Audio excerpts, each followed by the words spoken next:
सलाम अलैकुम दोस्तों। आप सबका मीनापुर में खुश आमदीद। मैं हूँ आपकी मीना। मैं आपको कहानियाँ सुनाने, मजा लाने और आपको नया सबक सिखाने आई हूँ।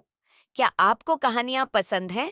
अगर हाँ, तो यह चैनल सिर्फ आपके लिए है। यहाँ आपको मजेदार और दिलचस्प कहानियाँ मिलेंगी जो आपको हंसाने के साथ साथ सोचने पर भी मजबूर कर देंगी। मैं आपको ईमानदारी, दोस्ती, मेहनत और नेक दिल होने की कहानियां सुनाऊंगी जो आपका दिल बहलाएंगी और आपको अनमोल सबक भी सिखाएंगी। तो दोस्तों, चलिए बढ़ते हैं आज की कहानी की ओर, जिसका नाम है सच्चाई का इनाम। एक छोटे से गांव में राजू नाम का एक शरारती लेकिन सच्चा लड़का रहता था। एक दिन वह खेतों के पास वाले रास्ते से गुजर रहा था।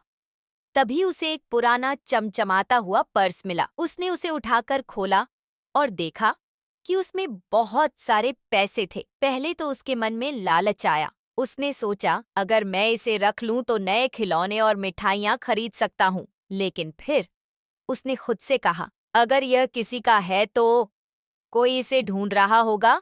राजू ने गांव में घूमकर पर्स के असली मालिक को ढूंढने का फैसला किया। बहुत से लोगों से पूछने के बाद उसने एक बूढ़ी अम्मा को परेशान और उदास देखा। राजू ने उनसे पूछा, अम्मा, क्या आप कुछ खो बैठी हैं? बूढ़ी अम्मा ने उदासी से कहा, हाँ बेटा, मेरा पर्स खो गया है। उसमें मेरी जिंदगी की सारी जमा पूंजी थी। राजू तुरंत मुस्कुराया और कहा, अम्मा, यह लीजिए आपका पर्स। बूढ़ी अम्मा की आंखों में खुशी के आंसू आ गए। उन्होंने राजू को गले लगाया और उसे ढेर सारी दुआएं दी। उन्होंने उसे मिठाई दी और कहा, बेटा, तू बहुत नेक दिल है। अल्लाह तुझे बहुत खुश रखे। जब राजू घर पहुंचा तो उसका दिल बहुत हल्का और खुश महसूस हो रहा था। अगले दिन बूढ़ी अम्मा उसके घर आईं और उसके माता पिता से कहा कि उनका बेटा कितना ईमानदार और अच्छा है। गांव के सभी लोग राजू की तारीफ करने लगे।